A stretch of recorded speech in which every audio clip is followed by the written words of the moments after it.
On this episode of Road Trip Iowa, we travel down the northern portion of Iowa's picturesque Jefferson Highway. You've got the goats who are hungry. Beginning near Mason City and ending north of Des Moines. The boat is my happy place. Really, in May, I start to get excited. This stretch of highway takes visitors on a camera-worthy drive, past man-made and natural wonders of the Midwest. Next on Road Trip Iowa. Quickstar is proud to be a part of Iowa communities across the state. Family-owned for over 50 years, we're dedicated to treating our guests, employees, and communities as we would like to be treated. Musco Lighting is an Iowa company that travels across the U.S. and to more than 125 countries to light community recreation fields, stadiums, airports, monuments, and more. While our reach is global, we're committed to our local communities.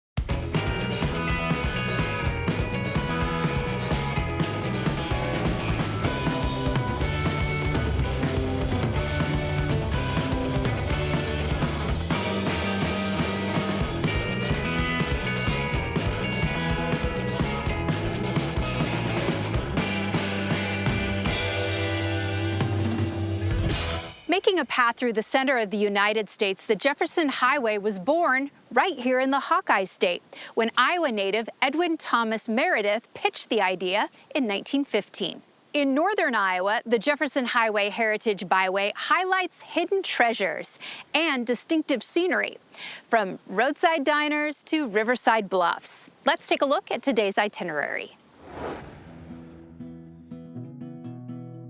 We'll visit a serene state park surrounded by farmland. Float down the Iowa River in a double-decker pontoon. Explore a section of Iowa's remnant prairie. And visit a cafe at the intersection of two famous highways.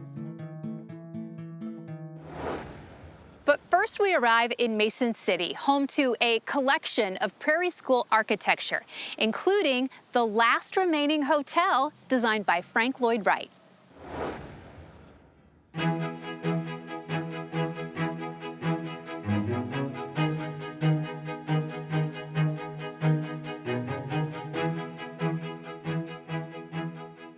How did a town in northern Iowa become a Midwestern architectural mecca?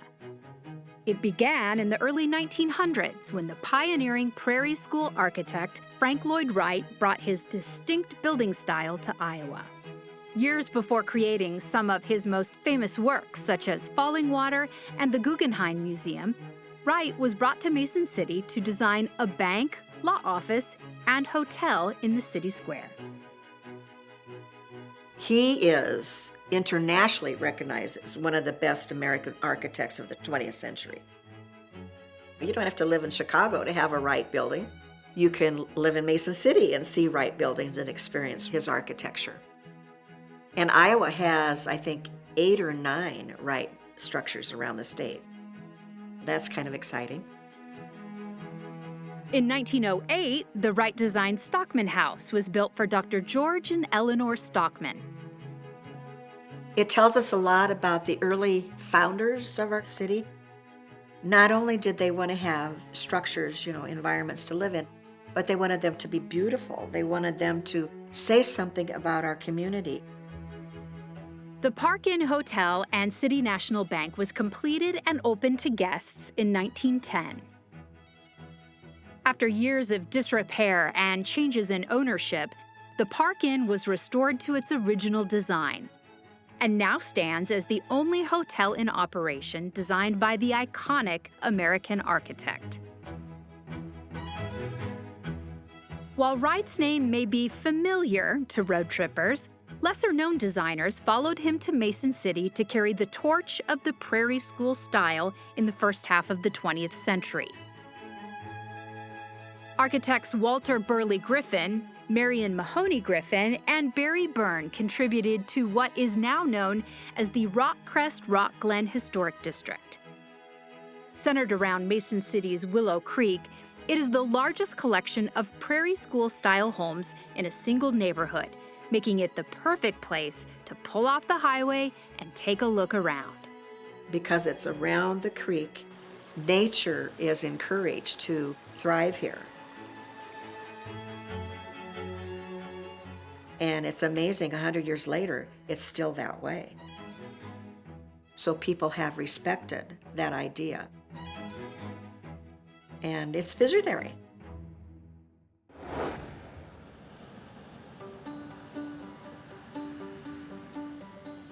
Mason City's place in American culture is not only defined by architectural giant Frank Lloyd Wright. The seat of Cerro Gordo County found its way onto radios and televisions across the country through the musical works of Meredith Willson.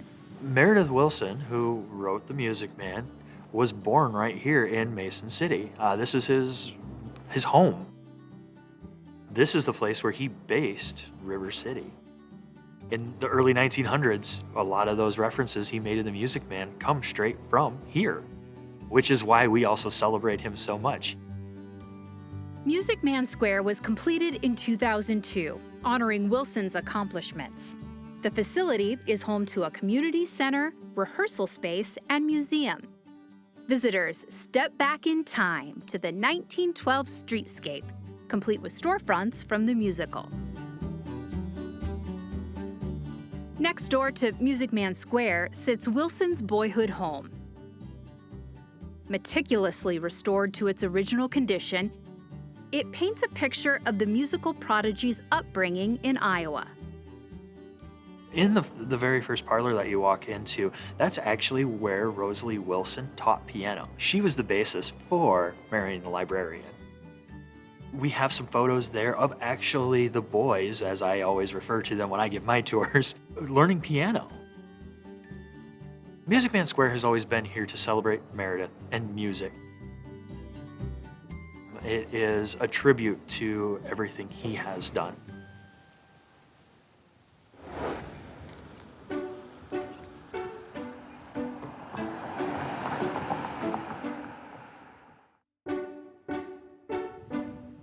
Miles south of Mason City, Hampton is home to two plots of rural history: the REA Power Plant Museum and the Franklin County Courthouse. The Rural Electrical Administration Power Plant Museum was the first plant west of the Mississippi River to generate electricity for rural areas, bringing power to the homes and barns of northern Iowa beginning in 1938. This was one of the first plants that was financed by the Rural Electric Administration. In fact, it was the third one built. Well, inside we've got the original motor and generator still installed. We've got a bunch of appliances and stuff that was used before electricity, just to show people what life was like. The Rural Electrification Administration totally revolutionized living out in the country. Now they could get power.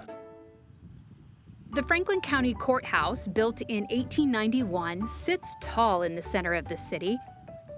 It's capped with a domed clock tower and statue of Lady Justice.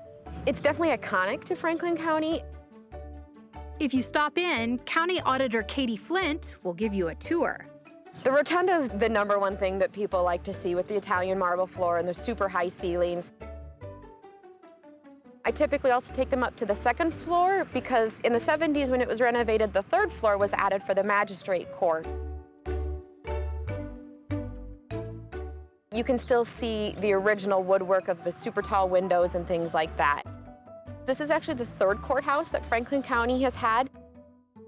The original one was on the southeast corner of the same property.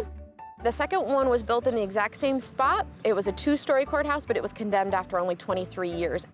And then this one was built, and it's been the courthouse ever since.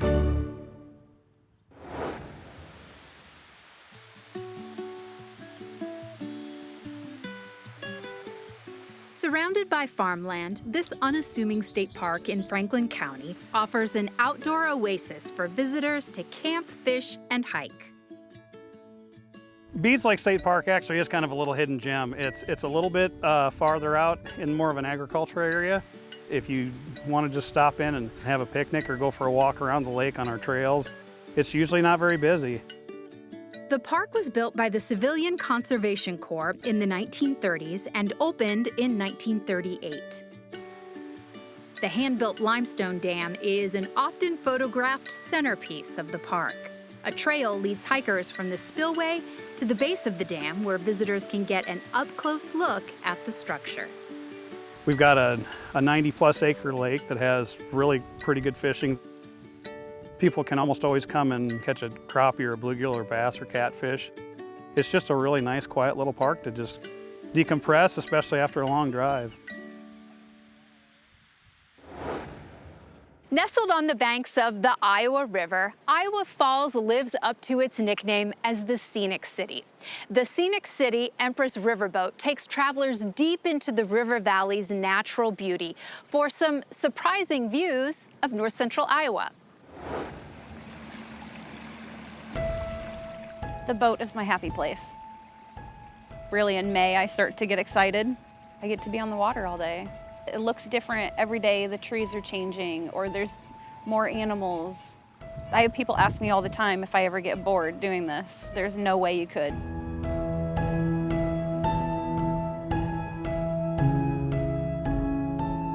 The Empress, she was brought here in 1991 and sold to our board of directors. So we are a nonprofit, 501c3. We can fit 50 total passengers. Once we're away from the shore, you can go upstairs, downstairs, wherever you want, as long as you stay in the boat, because I'm wearing a white shirt today and I don't want to go swimming. Anyone is welcome to sit down below or up top. Up top is open. It's a double-decker pontoon boat. Good morning, everybody, and welcome aboard the Scenic City Empress. My name is Mark. I'll be your captain today. We're going to take you about a mile and a half up the beautiful Iowa River here in Iowa Falls, Iowa, and let you see the sights and sounds of the river and let you enjoy the beautiful foliage this time of the year. I would say it's our show boat of Iowa Falls. This is the TMC boat. It was built in 1987 in Poskin, Wisconsin. It's 55 feet long, about 14 and a half feet wide. It does weigh in at 38,000 pounds, so it is very heavy. I try to get the boat in by Memorial Day. We say we can cruise from June to mid-October. We do public cruises at 2 p.m. on Saturdays and Sundays. That's open to the general public.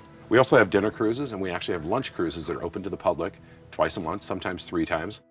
We're currently on the Iowa River here in Iowa Falls, which starts near the Britton Garner area and continues through Iowa Falls, through Marshalltown, and eventually meets up with Mississippi River. People like the boat.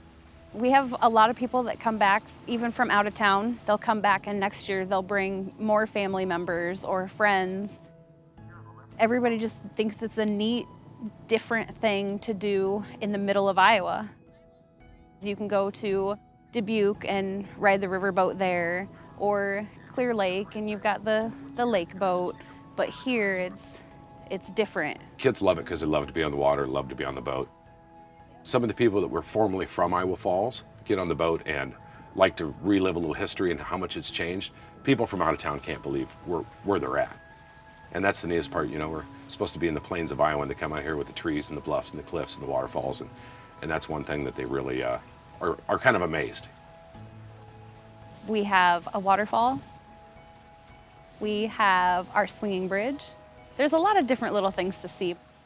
One of our unique features are limestone bluffs. You know, we're built on limestone here, which is a natural resource, and as the river cut down through limestone, it left these gorgeous bluffs with the trees that actually grow out of the limestone. The foliage is amazing.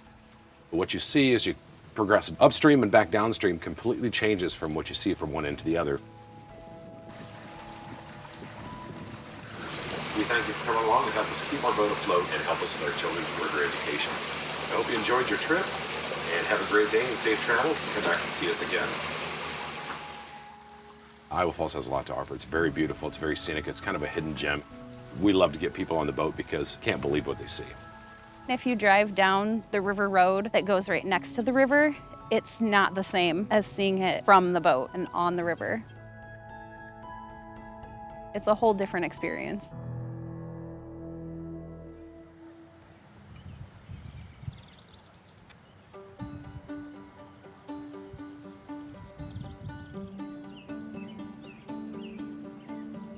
The bridge is just beautiful. The view is probably one of the best views in town. I've had people that grew up here that are in their 80s bring their grandkids back and say, this is all where it all began. Swaying over the Iowa River, the Iowa Falls Swinging Bridge was first built in 1897. For generations, locals have maintained and rebuilt the attraction as needed, including a full reconstruction in 1989. From the end of Roxylvania Avenue to Assembly Park, the suspension bridge provides a walking path with a view. Visitors can watch birds and boats drift by the limestone bluffs, lining the waterway's banks. We have pelicans come through, tons of geese. The baby geese are just hatching right now. People will go up and down the river on their pontoons. It takes about an hour, hour and a half to go up and down if you're just kind of poking along. What makes it unique is that we've had this walking bridge over 100 years. It's just one of the nicest things in town.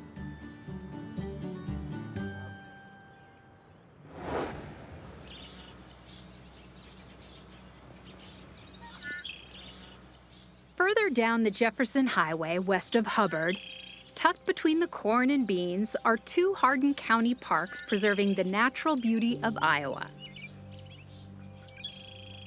Hubard Prairie is a 48-acre native prairie. It's very unique in the diversity of prairie plants. It's one of the best and last remnant prairies in Hardin County. It has over 100 types of flowers. Visitors can wade through the prairie grass on a gravel trail that extends from Hubard and comes to an end at the Meyer Wildlife Refuge, a little over a mile outside the city. You can go out and stretch your legs, get a little walk in, and enjoy the wildflowers.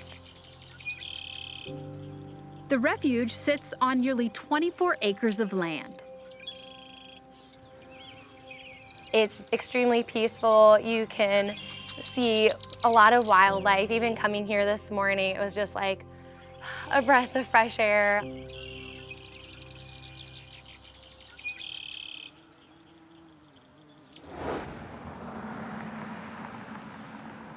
After a long day on the road, pull off in Colo for a century's worth of sustenance. This spot in the center of Iowa, All right, we got a tenderloin with applesauce. at the intersection of two transcontinental highways, has greeted hungry commuters with a hot meal for nearly 100 years. Nylands Cafe serves cafe classics to road trippers and regulars alike. Rich in history and flavor, there's something on the menu for everyone. We do like hot beef, hot tenderloins, Phillies, of course, cheeseburgers. We do have steak on the menu, ribeye, sirloin. A lot of mashed potatoes and gravy, a lot of pasta salad, just the local regular cafe stuff. The restaurant's walls are lined with photos and memorabilia, telling the story of the classic roadside diner. I've had people say that they like the style of the 50s, 60s style that's still here and hasn't been updated. What can I grab you guys to drink? Home to more than just a lunch stop, the cafe sits on the Reed-Nyland corner between the Colo Motel and Reed Station. This corner has served as an outpost for travelers since the creation of the Jefferson and Lincoln highways in the early 1900s. To the side is a gas station that they just recently redid into a museum that they've updated and cleaned up. Then the motel is part of what I run on the other side of the buildings here. There's 6 rooms there that pretty much full all the time. Whether traveling coast to coast, north to south, or to the next town over, Nylands Cafe gives diners a taste of tradition out on the open road. It's not like going to Des Moines where you have all the traffic. It's simple to get to, it's quiet, it's peaceful, it's cute. It's just kind of your own little slice of heaven, I guess. We're just outside Cambridge at Center Grove Orchard, where they are in the business of fall fun. In fact, it's so much fun, visitors might forget this is a working farm. Let's go explore.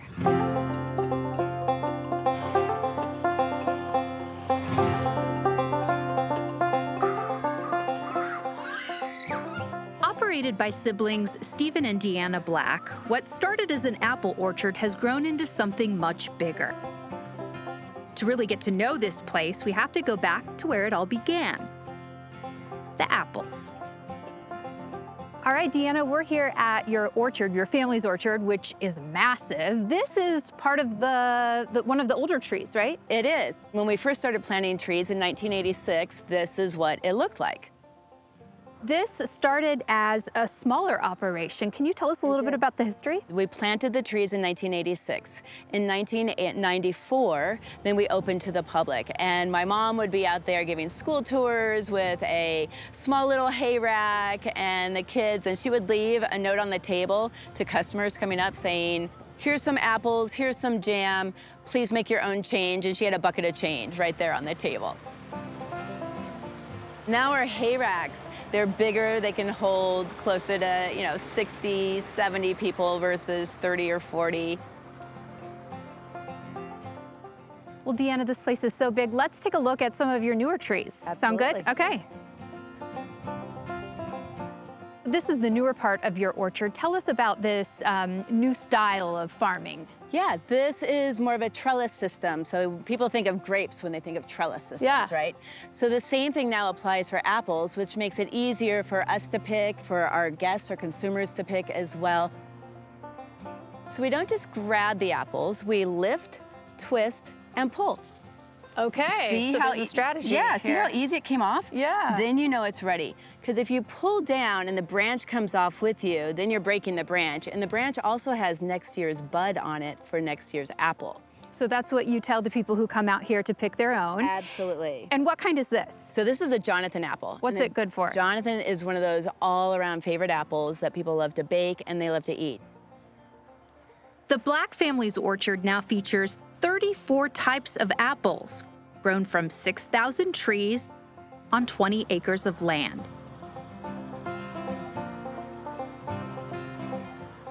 Visitors can pick their own apples or buy them in Center Grove's country store.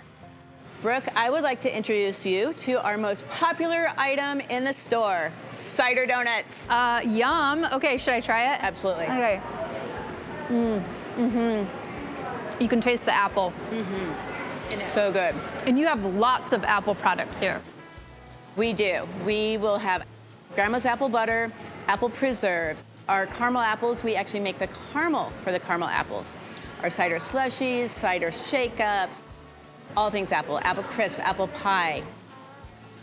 Everything made from scratch. All homemade. So that's what makes you unique. And this place is huge. It's like a grocery store in here. We want to make it seem authentic because it is homegrown, but yet make it accessible so strollers can get in and out, wheelchairs can get in and out, so that way people of all ages can come out and shop. Beyond the doors unfolds an agricultural playground, a corn pool to jump in, animals to pet, and apples to hurl from a slingshot. Okay, I got his head. All right, Deanna, we've got a lot more than an orchard going on here. There's a ton of activities. We do. Welcome to my playground. This was my playground growing up. So growing up, I had a trampoline with my siblings and my friends. We have jumping pillows. Growing up, we went sledding. We have a slide. We have numerous slides. Growing up, we had the animals, so we have You've got the goats animals who are hungry. Yeah. This is Jimmy, so named after Jimmy Buffett. And so bottle feeding is one of the experiences that you can do. And yeah, everything out here, like I said, has some sort of relation to what we did growing up as kids. Yeah, so there's a purpose behind the play, too, Exactly, right? Exactly. And we just want people to come out and have fun and run and play and embrace the farm life. Now an icon of agritainment, the Black family has grown their apple business into an experience that honors life on the farm. Center Grove Orchard is open the first weekend in September through the first weekend of November, with special events like strawberry picking in late spring and holiday shopping at the country store through December.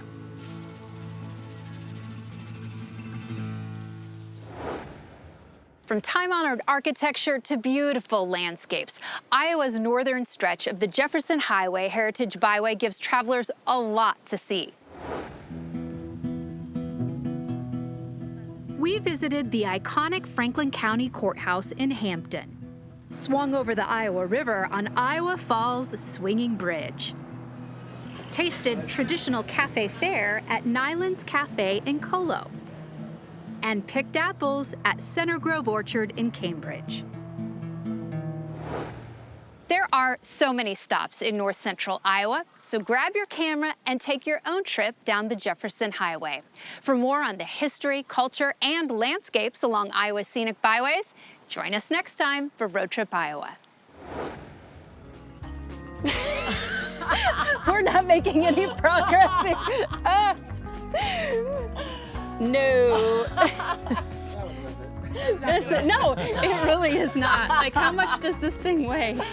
No.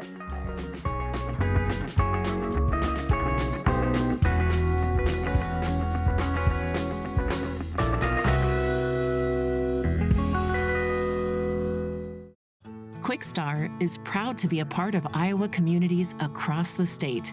Family owned for over 50 years, we're dedicated to treating our guests, employees, and communities as we would like to be treated.